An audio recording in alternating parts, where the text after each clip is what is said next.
tous, aujourd'hui on se retrouve pour une vidéo pour parler de catch. Et comme vous avez pu le voir à la vidéo, enfin au titre et à la miniature, critique de... C'est quoi déjà? Je sais même pas si j'ai le droit de dire le nom. C'est Shape of You? Non. Thibaut in Shape? Non. Non, Shake Up. Voilà, le Shake Up. Alors, alors, bon, je vous le dis d'avance, il n'y a jamais eu ça sur mes vidéos. Donc ça va rien changer, mais je vous le dis, il n'y aura pas de coupure, etc., etc. Ça va rester comme d'habitude. De toute façon, ça sera déjà mieux que le shake-up, hein, directement, enfin clairement, voilà. Je sais même pas si je peux appeler je sais même pas si je peux appeler ça une vidéo ou une destruction, je sais pas en fait. Bref, donc vous l'avez compris, on va parler du pire shake-up qui ait eu en fait. Je pense qu'il n'y a pas pire, hein. Et ceux qui, parce que je vois quelques personnes venir en mode, non, c'était plutôt ta gueule. Non, vraiment, vraiment, ferme ta gueule. Donc, on va parler du shake-up, donc Raw et SmackDown qui a eu lieu. Donc, en gros, à l'heure où je vous parle, SmackDown vient de finir, donc c'est pour ça que je suis encore bien sur les nerfs, tu vois. Et Raw, c'était hier, donc voilà. Donc, bref, on va commencer bien évidemment avec Raw.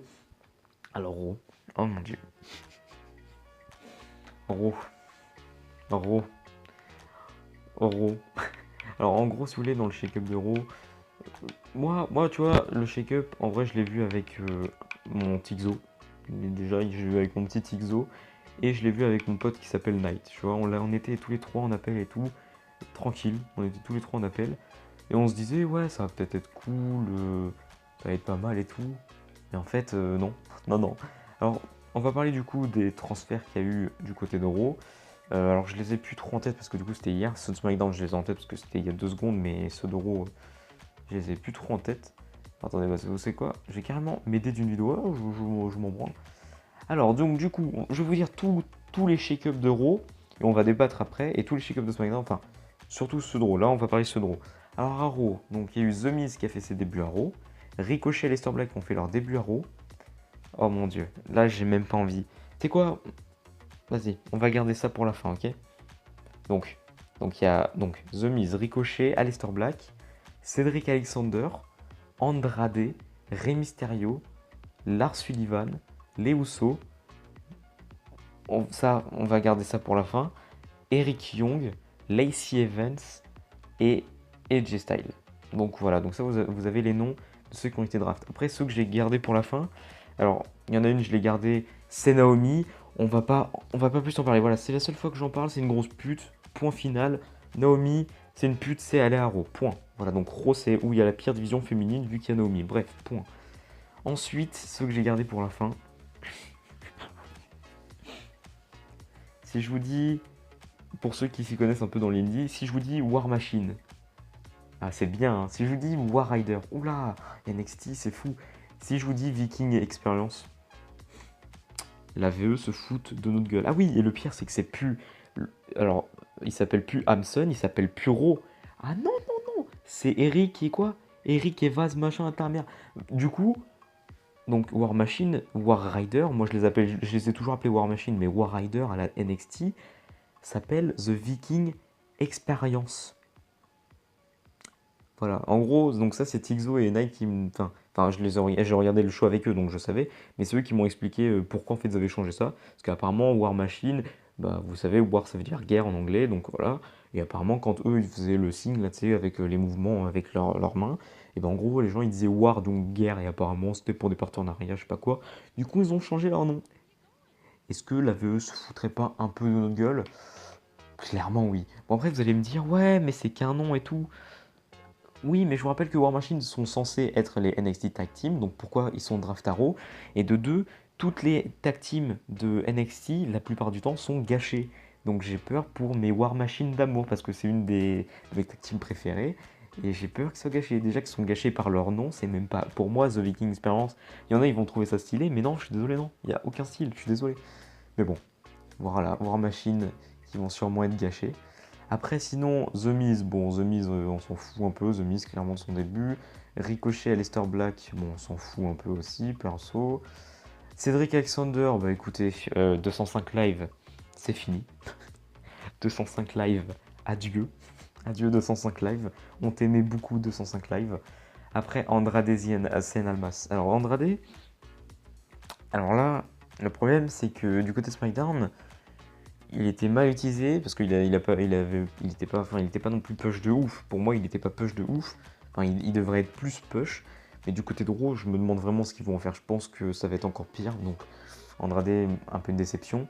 Rey Mysterio, alors lui, n'en parlons pas. Rey Mysterio, en fait, pour moi, Rey Mysterio, je suis content que ce soit là. Enfin, j'étais content de son retour parce que Rey Mysterio, c'est un peu, tu vois, une star que j'ai kiffé, que je kiffais quand j'étais petit. J'étais, tu vois, et genre, j'avais de l'admiration pour Rey Mysterio et tout machin. Maintenant, Rey Mysterio, en vrai, il sert pas à grand chose. Il est plus là pour jobber et se faire humilier. Je suis désolé. Justement, à ce rôle-là, je crois qu'il s'est fait humilier par Lars Sullivan, si je me trompe pas. Donc, inutile, Rey Mysterio. Je suis désolé. D'ailleurs, Lars Sullivan, qu'on va revoir tout à l'heure pour SmackDown, mais bon, je vous en dis pas plus. Donc, Lars Sullivan qui attaque Rey Mysterio qui est à Raw. Ensuite, les Usos. Alors, les Usos. La blague. Bon, les Usos, c'était presque sûr qu'ils allaient à Raw, hein. Il y avait eu beaucoup de rumeurs, etc., etc. Sauf que ce que vous savez pas, pour ceux qui n'ont pas vu Raw et tout et qui regardent que des résultats, les Usos, en gros, ils sont. En fait, il y avait une promo entre parenthèses de Bobby Roode et de. Comment ça s'appelle Bobby Roode et de Chad Gable. Et en fait, quand ils ont commencé à parler, et ben il y a eu le nom en bas. Vous savez, quand ça présente les superstars, genre il y a écrit par exemple R-Truth qui vient dans le ring, il y a écrit R-Truth sur en bas. Et bah là, au lieu d'avoir écrit Bobby Roode et Chad Gable, il y avait écrit The Uso. Du coup, on a été spoil grâce à la VE, on a été spoil du début des Uso. Donc en gros, il n'y a pas eu de réaction et de toute façon, c'était prévu, donc voilà. Après, Eric Young aussi, Eric Young qui est séparé de Sanity. Alors déjà que Sanity sont gâchés, donc imaginez Eric Young tout seul. Donc Eric Young, adieu. Lacey Evans, elle a l'air d'être pushée en ce moment, donc elle est à Raw, bon, ça on s'en fout. Et après, nous avons eu, donc il y avait le match, du coup, il y avait un match Seth Rollins, Roman Reigns contre Drew McIntyre, Bobby Lashley et Baron Corbin. Et dans l'équipe de Seth Rollins et Roman Reigns, il y avait une superstar mystère. Donc tout le monde aurait pu attendre, ouais, Pete Dunne, etc. Non, non, non, non, AJ Styles. Alors là, je sens les gens dire, ouais, mais AJ Styles, c'est le feu. Ouais, mais en fait, non, AJ Styles, c'est... En plus, il s'est rasé la barbe, c'est horrible. Enfin bref, ça, on s'en fout, c'est un petit détail. Enfin bref, l'Euro catastrophique, les matchs étaient nuls à chier. En plus, je sais pas si vous avez remarqué, mais en ce moment, on n'a que des matchs tag team. C'est nul à chier. Bref, Raw éclaté. Éclaté. Bref, on passe à SmackDown, du coup. Alors, SmackDown, oh mon dieu. Oui, parce que vous vous rendez pas compte, mais moi, je ressors de SmackDown, là. Ok, bon, on peut commencer. Alors, SmackDown.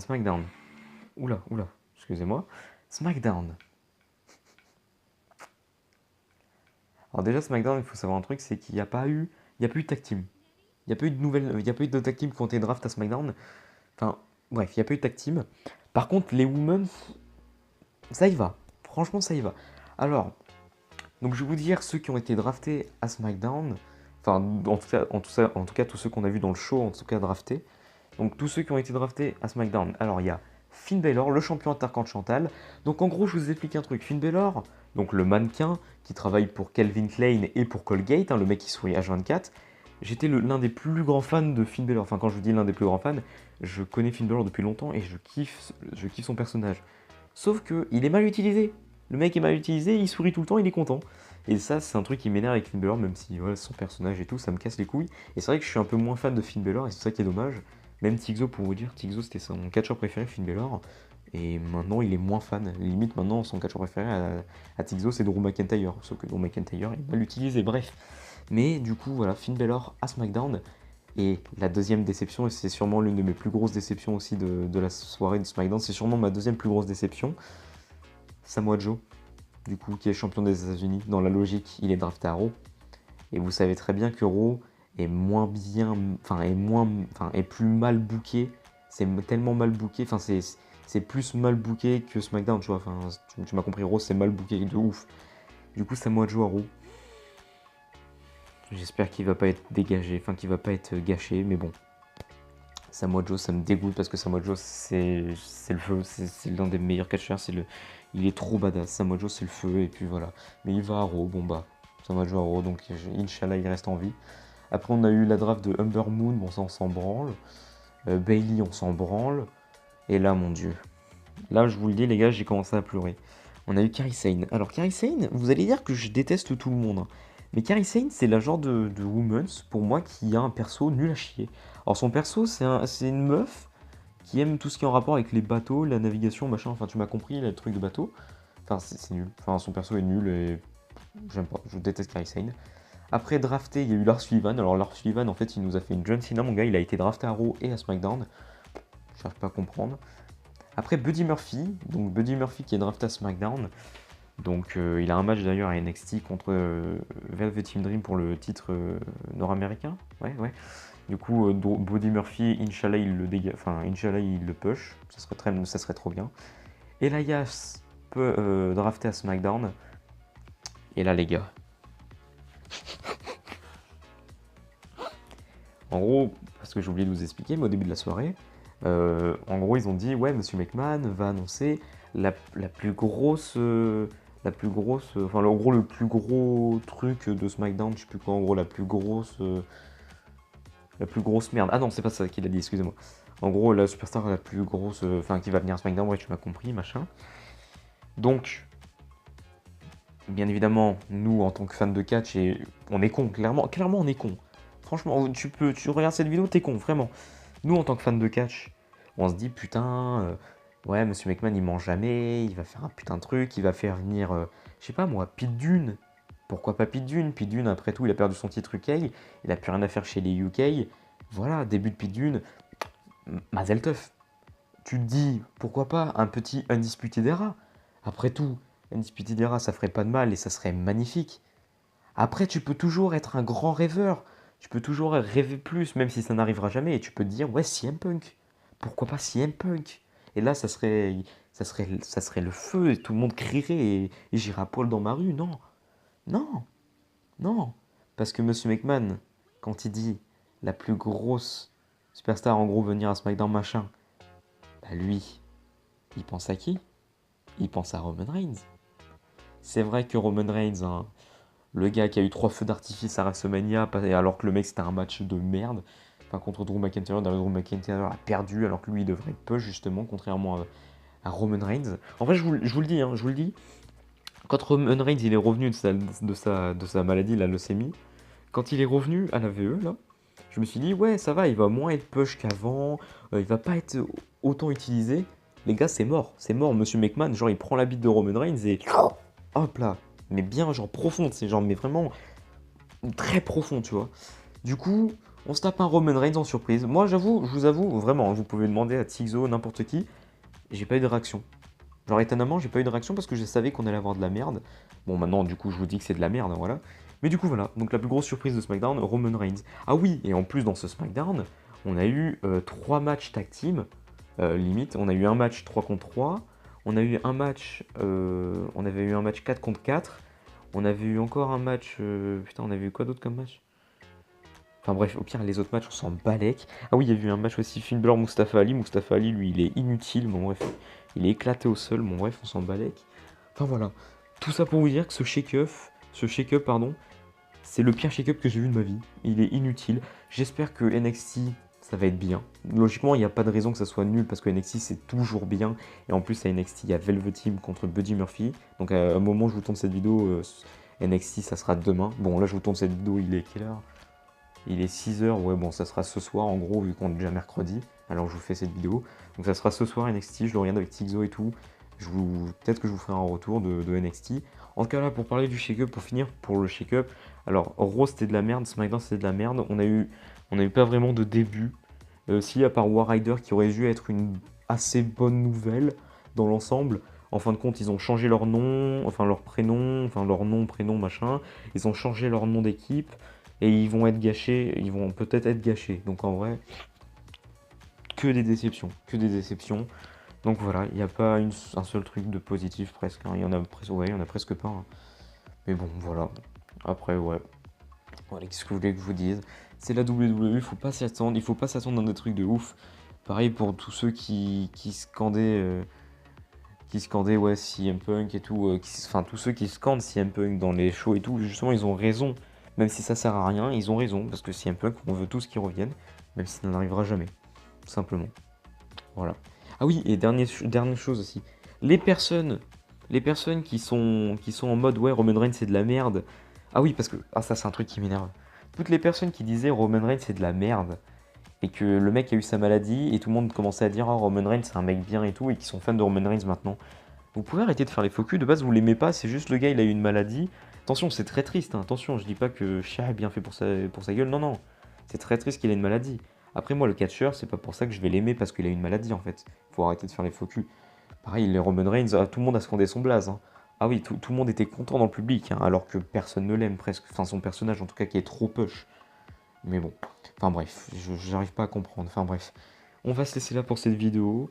J'espère qu'avec cette vidéo vous aura plu. J'espère que vous êtes du même avis que moi. De toute façon, si vous n'êtes pas du même avis, je vous comprends pas.